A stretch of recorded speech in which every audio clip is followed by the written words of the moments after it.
سیدنا غوث العظم رضی اللہ تعالیٰ عنہ کی بارگاہ میں عرض کیا، میں نے عرض کیا حضور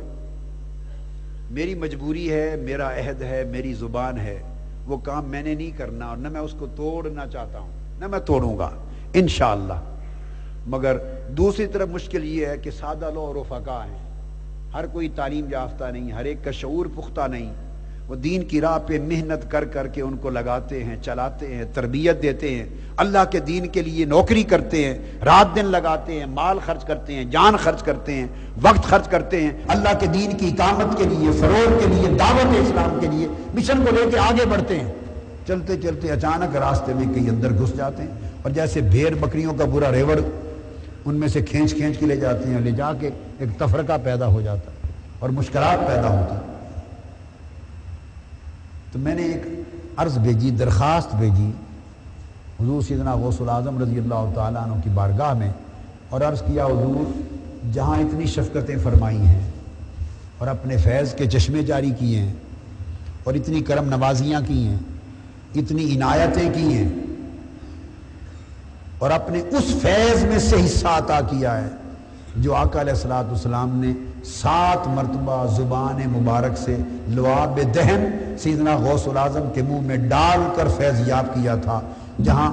وہ فیض تھا آقا علیہ السلام کا لعاب دہن کا، سرکار غوث العظم کا، اس میں سے حصہ عطا کیا ہے منہاج القرآن کو۔ جہاں اتنے کرم کیے ہیں تو ایک کرم کر دیں، اور وہ یہ کہ مجھ سے وعدہ فرما دیں، مجھ سے، اور یہ شفقت کر دیں کہ جو منہاج القرآن کا رفیق ہو جائے، جو منہاج القرآن کا ممبر ہو جائے، جو منہاج القرآن کا سچے دل سے خادم ہو جائے اور عمر بھر اللہ کے دین کی، دین مصطفیٰ کی، حضور کی امت کی، حضور کے عشق اور محبت اور ادب کے مشن کی،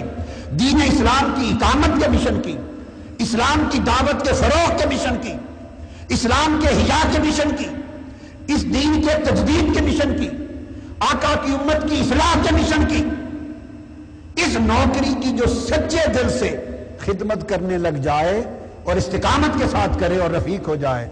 حضور اتنا کرم کر دیں۔ میں نے درخواست عرض کیا کہ آپ اس کو اپنا مرید بنا لیں، اپنی مریدی میں لے لیں، اپنی چادر میں لے لیں، اور مریدی لا تخف اللہ ربی اتانی عصمتا ملک المنانی، میرے مرید اب کسی سے خوف کی ضرورت نہیں، تیرے شیخ عبد القادر کو اللہ نے وہ بلندی عطا کی ہے کہ میری بلندی تیری حفاظت کرے گی۔ اور مریدی لا تخف واشن فإنی عزوم قاتل عند القتال، جو تیری طرف میلی آنکھ دیکھے گا، اللہ نے مجھ سے وعدہ کیا ہے کہ تیرا شیخ تیری حفاظت کرے گا، تیرے دشمن کو قتل سے مراد باطنی طور پہ ہلاک کر دے گا۔ میں نے عرض کیا حضور ایسا کرم کر دے کہ یہ جو راہ چلتے چور ڈاکو گھس جاتے ہیں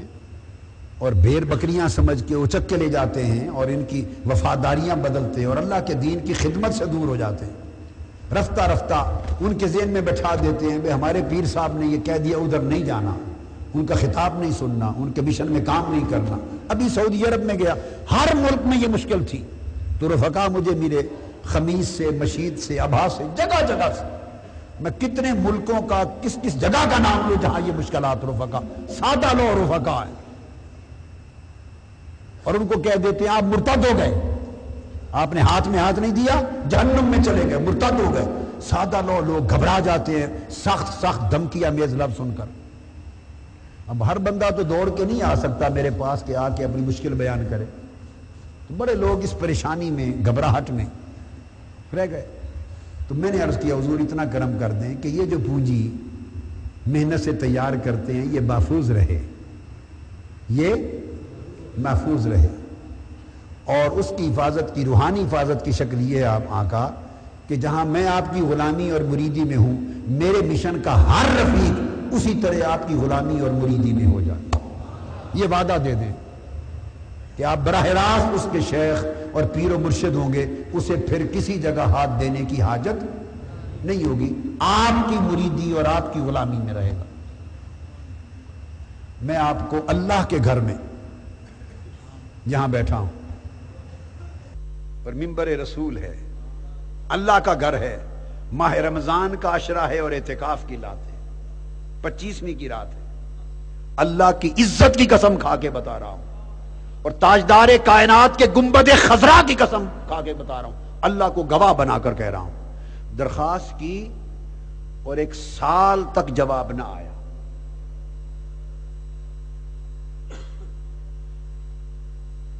11 مہینے 11.5 مہینے گزر گئے، بس میں انتظار میں رہا۔ جیسے فائل پروسیس میں ہوتی ہے نا، یہ فیصلہ بڑا انوکھا تھا، یہ فیصلہ بڑا انوکھا تھا، بڑا انوکھا فیصلہ تھا۔ تو اللہ کی شان، میں نے قسم کھائی اللہ کی عزت کی اور آقا علیہ السلام کی گنبد خضرا کی۔ سال مکمل ہوا، وہی رات آئی جس رات درخواست بھیجی تھی، اس رات وہ درخواست منظور ہو کے واپس آ گئی۔ ٹھیک 1 سال کے بعد اسی رات جواب آیا، جواب میں قبولیت ہو گئی۔ اس دن سے آج تک اور قیامت تک اس مشن کا جو سچے دل سے خادم ہے، جو اس کی رفاقت میں آ گیا، رکنیت میں آ گیا، اس مصطفی مشن کی سنگت میں، خدمت میں، نوکری میں آ گیا، اور اپنے تن من دھن اور صدق کے دل کے ساتھ جتنی اس کی بساط ہے مگر ایمانداری وفاداری کے ساتھ اس مشن سے لگ گیا، اور اس تعلیم پر دین، تقوی، ایمان، عمل صالح، اخلاق اور اس کی تعلیم و تربیت پر چل پڑا، اور مشن کے فروغ میں جتنا اس سے ہو سکا لگ پڑا۔ اس دن سے اللہ رب العزت کا فضل اور آقا علیہ السلام کے نالین پاک کا صدقہ، اب وہ مشن کا منہاج القرآن کا ہر رفیق براہ راست وہ کسی اور شیخ اور بزرگ کا مرید ہے تب بھی،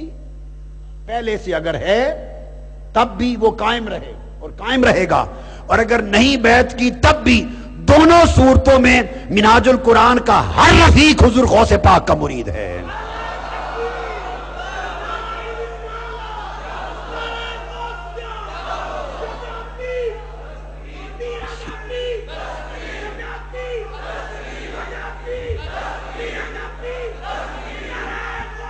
منہاج القرآن کا، بس بیٹے، منہاج القرآن کا، بس بیٹے غور سے سن لیں، میں خود ذمہ داری کے ساتھ اس بات کا اعلان کر رہا ہوں، اللہ کی گواہی پر، تاجدار کائنات کی گواہی پر، اور خود سرکار غوث العظم کی گواہی پر حلفاً بیان کر رہا ہوں کہ منہاج القرآن کا ہر رفیق جو سچے دل سے رفیق ہے،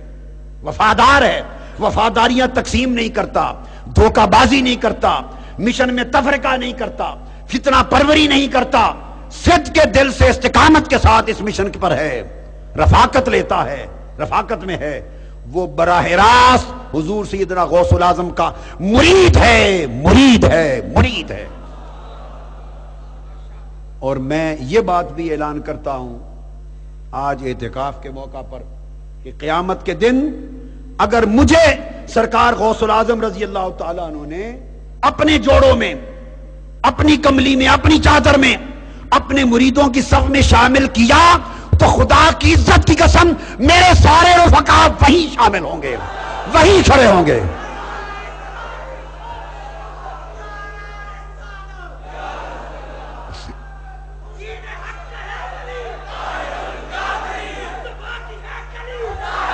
اب بولیے، مجھے کوئی پیر بننے کی ضرورت ہے؟ پھر میرا کام ہو گیا، میرے رفقا کو پیر مل گیا، میرے رفقا کو مرشد مل گیا، سیدنا غوث العظم جو پیران پیر ہے، جو ملحق الاصاغر بالاکابر ہے، جو شیخ الکل ہے، جو سلطان الاولیاء ہے، جو غوث الثقلین ہے، جو فرماتا ہے قدمی حاضہی علی رکبت کل ولی اللہ، ہر ولی جس غوث پاک کے قدم کے نیچے ہے، جس غوث العظم کی ولایت کے سامنے سرکار شہنشاہ ہند حضرت خواجہ اجمیر نے گردن جھکائی اور کہا آپ کا قدم اوروں کی گردن پر ہے، میرے سر پر بھی ہے۔ جس سرکار غوث العظم کے اس اعلان پر، فرمان پر حضرت شاہ سورورد نے گردن جھکائی، حضرت بہاؤالدین نقشبند نے آپ کے وصال کے بعد اپنے زمانے میں گردن جھکائی۔ اور ہر ولی کو ولایت تب ملتی ہے جب حضور غوث العظم کی مہر ثبت ہوتی ہے۔